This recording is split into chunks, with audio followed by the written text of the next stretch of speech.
Good morning. This is Bill from Curious Cars and Auto House of Naples on a miserable, just absolutely shitty Florida late May morning. The humidity is already out. I did photos of this car earlier. I'm already feeling, like just...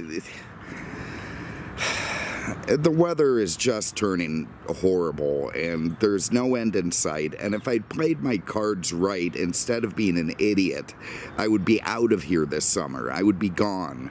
I had threatened to do that motorhome trip, which I should have done. I cannot believe that I like Forrest Gump my way through life sometimes. Like, oh yeah, that seems like a good idea. If Jed may, I find Jenny there.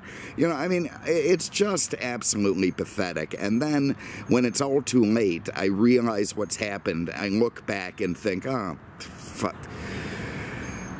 Anyway, look, this is going to be a quick take, which is going to be kind of a new thing. My snowflake nephew has been chastising me. He said he enjoys the videos, but he just can't invest that kind of time.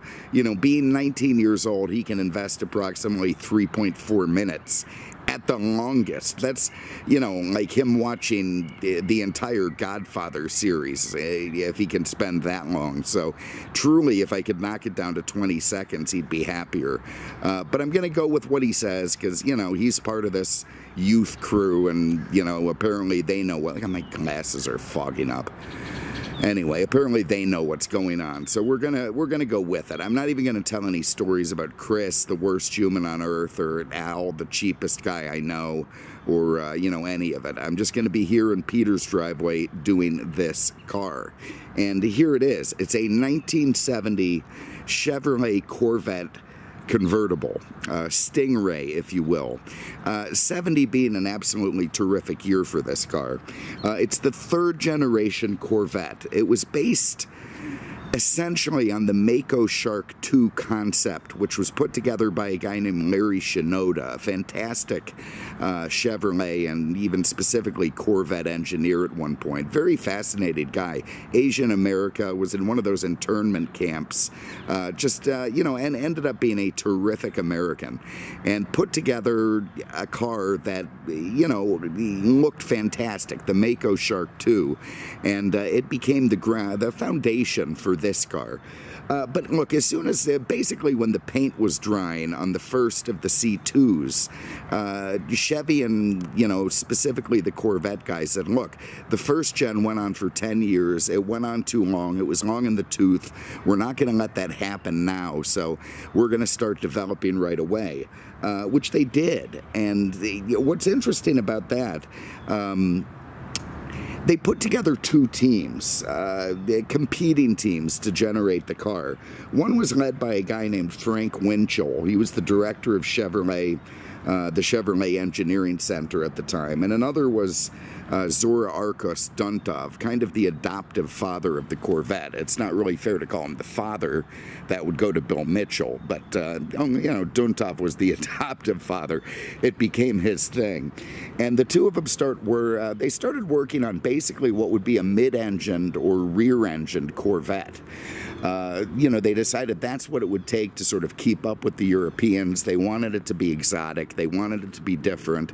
Pontiac almost beat them to it, by the way, with the Banshee. But GM put the cap on that before it happened.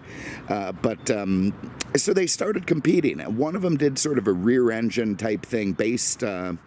almost on a Porsche 356 type setup that was shared with the, what the hell was that car? The unsafe at any speed car. I am telling you, man, I'm just having...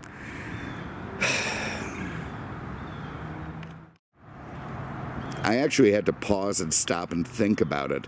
A Chevy Corvair, which was a rear-engine car, which, believe it or not, actually had some, relation in terms of design and inspiration by the Porsche 356. But anyway, Winchell's team was working on that.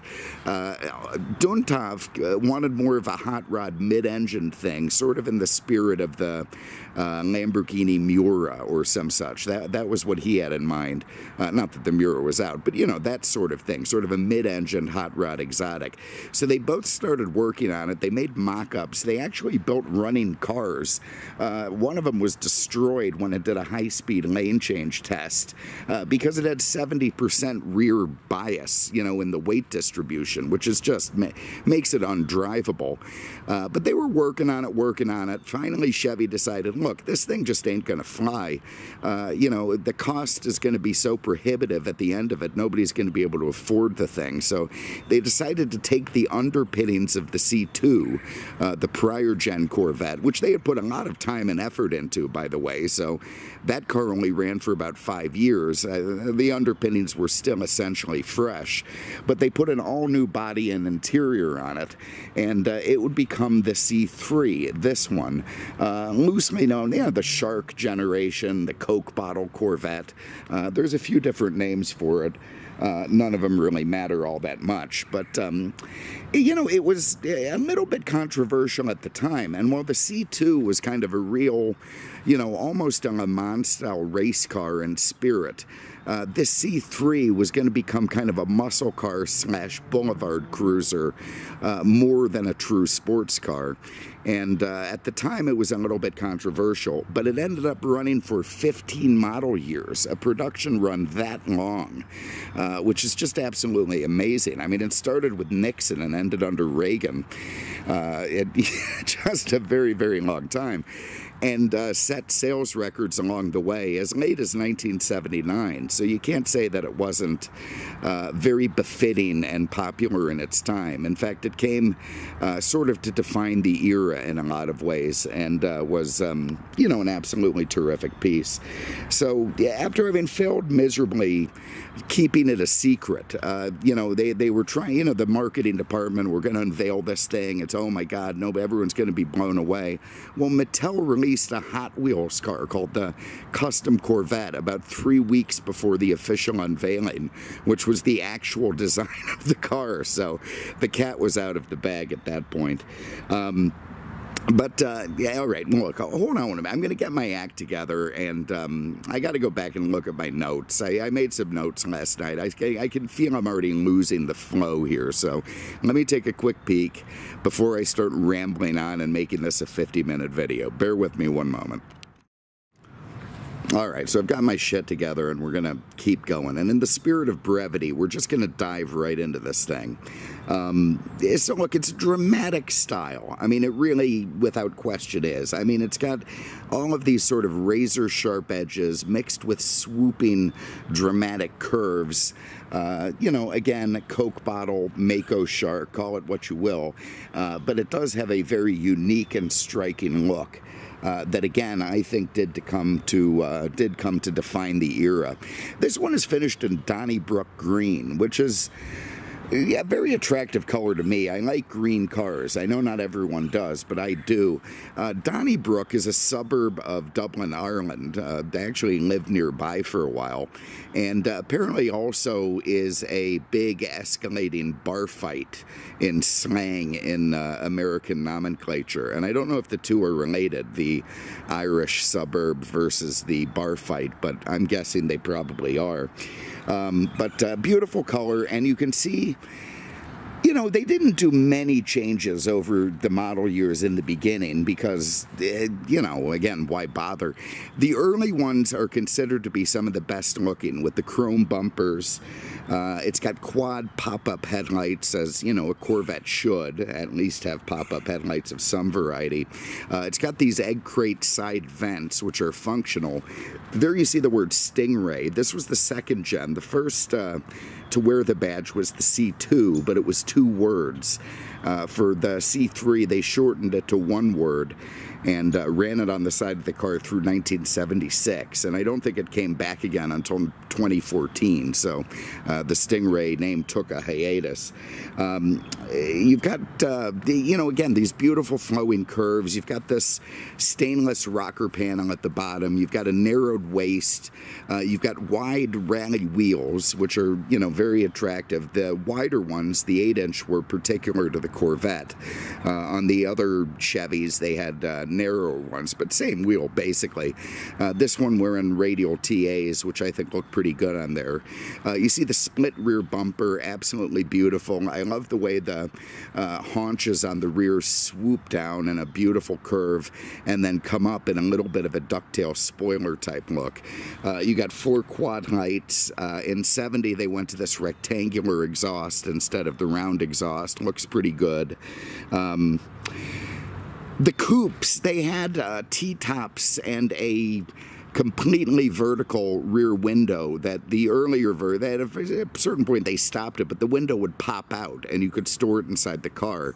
And then of course there were the convertible versions like this one with a soft top and a bolt-on hard top, which I do believe this one has. You can call the guys at Auto House and ask them.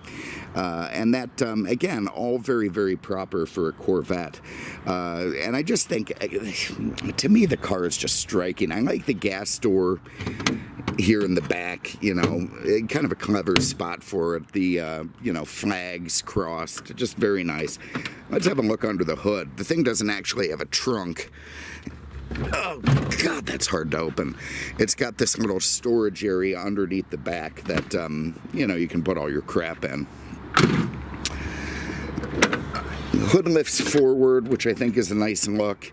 And by 1970, you had a series of, I want to say there were 3 small blocks and 1 big block. This one is optional. This one has the L46, it's called, a performance upgrade. The standard 350 had 300 horsepower. This one has 350 horsepower. This year you could also get the LT1, which was a solid lifter, sort of hot rod 350 that bumped it up to 370 horse, and you could now in 70 also get a 454, which replaced the 427 of the 2 prior years. I think the most expensive C3 ever sold was way back in like 14 or something at a Barrett Jackson. It was a lightweight LS7 or anyway, aluminum big block Corvette, sold for like 2.8 million or something, but that was a pretty rare car. This one's gonna go for a lot less, but anyway, a very, very proper set of, you know, engines under the hood of this thing, in tune with the muscle car era, which this really lived through the prime years of, you know, the very late 60s and into 1970, 71. You know, as federal regulations started taking shape, 5-mile-an-hour bumpers, emissions, all of a sudden compression ratios went down. You know, they had to get different front end. They could no more chrome bumpers. They got these sort of urethane things with bumpers behind them, which, you know, look fine. 1 year only, I want to say it was 73, it had the urethane front end with chrome bumpers in the rear and looked kind of weird, but, you know, some people do seem to like it. Transmission-wise, obviously, you could get an automatic. It came standard with a wide ratio M20 4-speed. You could get an M21, which was a close ratio 4-speed optional, and then an M22 Rock Crusher, you know, as a third optional transmission. So powertrain-wise, you know, this thing had it. It had the stuff that the Chevelles had, the Novas, you know, the other cars of the muscle car era, and it fit with the whole Corvette image. So I tell you what, I'm going to get the hood back down. I'm going to get my crap inside, and then we'll go for a drive. So bear with me one moment. All right, so let's do this. And, you know, again, when I saw this car sitting over at Auto House, I thought, man, you know, I've done some C3s. I've done, you know, a 72 maybe a couple of years ago. There's no reason to, but it had a 4-speed, and I thought, man, I gotta take this thing. Let's do it. I love manual transmission Corvettes. Just absolutely love them. Yeah, let's hop in. I mean, look, V8 up front, standard 4-speed, 4-wheel discs, independent suspension, you know, arguably lightweight body. Get back into this era and you've got lots of chrome and, you know, polished surfaces and deep, rich paint and stuff. You know, what's not to like? The door handles were kind of new and interesting, these sort of push-down things, which are not a great design, but look cool. Nice wide opening door. You've got, you know, what can you say? It's a door panel. Then the 60s, 70s GM, at least at the early, they were still building pretty bespoke kind of good stuff, and you can see it's kept together nice and works well and looks fine. You got a couple of bucket seats, you got books, and sorry, I got all my crap in the back, but that sort of illustrates the cargo area of this car, which is behind the seats underneath. You know, even with the top down, you get some cargo. But the interior was an all-new change from the prior gen. I also like the chrome and stainless around the windshield. I think it looks nice, and I like the sort of vintage-looking chrome mirror on the side. Anyway, let's hop in this thing. So you've got two big gauges in front of you. You got your tach and you got your speedo, 160 mile an hour speedo. Over here you got your light control. This one's equipped with tilt and telescoping steering, which is nice. Over here you've got your full gauges, your fuel, water temp, oil pressure, battery, basically all you need. Here you've got an AM/FM radio. I like the way it flips up the dial. I think it looks cool with the big chrome push buttons. This one, I think 71 was the last year when they did this fiber optic lamp indicator stuff, which, you know, is kind of cool but also kind of silly. Anyway, there it is. When you turn on your lamps, these things glow. It's kind of more Cadillac style than Corvette style, but they let you know if your lamps are operating. Here you've got a console mounted climate unit. This one doesn't have AC. If it did, it would have, you know, controls for that, but an interesting place for it, and it works fine. You got a little slide back ashtray because people still smoked in 1970, and there's that lovely Muncie 4-speed gearbox, you know, shifter with a nice heavy sort of black chrome ball on top, and the T-handle to get in reverse. It has a reverse lockout to take the key out. You got more lamp indicators here, left and right tail lamp, license plate, and these gens, they put these little placards in so you knew what it had. Here you can see it at 11-to-1 compression. Very, very nice for 1970, and you can tell that's pre, you know, federal regs. 350 cubic inches, 350 horsepower, 380 pound-feet of torque. Nice stuff. Over here you got a great little compartment to put a handgun. Back, you probably putting a Smith & Wesson revolver in there in 1970, and maybe your insurance card and shit like that underneath. Like a lot of these old restored cars, this one came with a book. You know, here's the manuals, the copy of the original title. Kind of neat stuff that it has this kind of history with it. Definitely adds to the value of the car, and very, very cool to see that all there. So, you know, if you're interested in that, you can get the guys at Auto House to give you a better tour. And I believe this is the restoration book that sort of gives you the, you know, where it is now and how it got there, going through all the stuff to, you know, restore the car back to the way it was. So really nice to see all that documentation with the car. All right, let's fire it up. The hell with it, go for a drive. This up a little e-brake. I don't like setting the e-brake on old cars. One, they don't often work very well, and two, I'm always afraid they're not going to release. You can see we're creeping forward a little bit, so there you go. Anyway, that V8 fires right to life, has a nice little cam lope to it, you know, sounds good. You know, it's funny to think of cars that came with, you know, even milder, slightly hot-rodded cams from the factory, but that was the era. I love the angular fenders, the way they look, those sharp edges intermingled with the curves. If it had a big block, it would have an air induction hood or a cowl hood that looks a little bit different and taller. Being a 350, it's got that little power hump in the middle. You know, up here you got a pretty standard rearview mirror. You got no mirrors, so your girl isn't gonna know if she has a little coke on her nose. And anyway, let's give it a spin. And I do, again, there is just something about a manual gearbox Corvette that I absolutely love. It changes the whole dynamic. You put an automatic in them, they're just not as much fun. They just aren't. I usually won't buy a Corvette if it's got an automatic. It's fine, drive it around, whatever, it's great, but you just add this whole new dimension of enjoyment when you're rowing through the gears.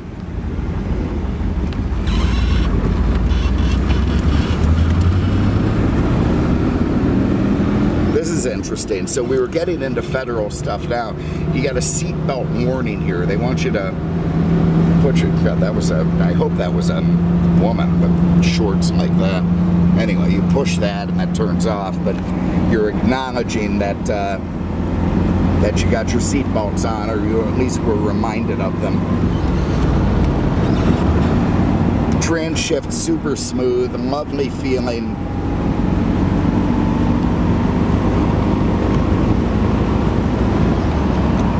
Nice feel from the clutch. You can tell this thing was worked on and refreshed. It just has a lovely drive to it. Probably put new bushings in it and all that sort of thing.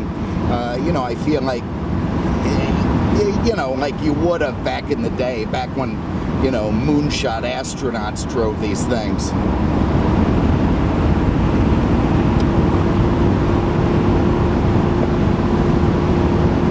Just absolutely love it. And that is a very unique vista coming out from behind the wheel on this thing, looking out over that extremely long front end with those arched fenders. There's just very few other cars that give you anything as appealing when you're behind the hood to look at. We got some room here. Oh, there we go.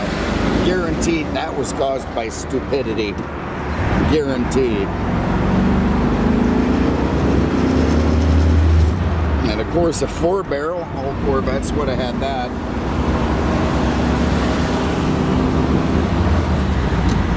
What a joy to shift and a joy to drive. Also power steering in this thing, which again is why it's a little bit of a boulevard cruiser more than it was a true sports car like the C2. Anyway, what a fun car to drive. I'm going to try and have more. I know I haven't had many videos. I apologize. Excuse me, I'll explain why in the next video, but you know, I'll keep them coming. I do have a Tesla at the shop I borrowed from someone. If it's still there tomorrow, I might do a test on that autopilot feature, because I think honestly it would scare the absolute crap out of me. It might be fun, so we'll see if that happens. Otherwise, I'll get something ready and we'll do another video as soon as I can. Thank you for having a look. If you have an interest in this car, it's available at Auto House in Naples. Give those guys a call, 239-263-8500, on the web at autohousenaples.com. And as always, thank you for having a look. Really appreciate it. Hope you enjoyed this quick tour of the '70 Corvette convertible, and we will see you with the next one. Take care.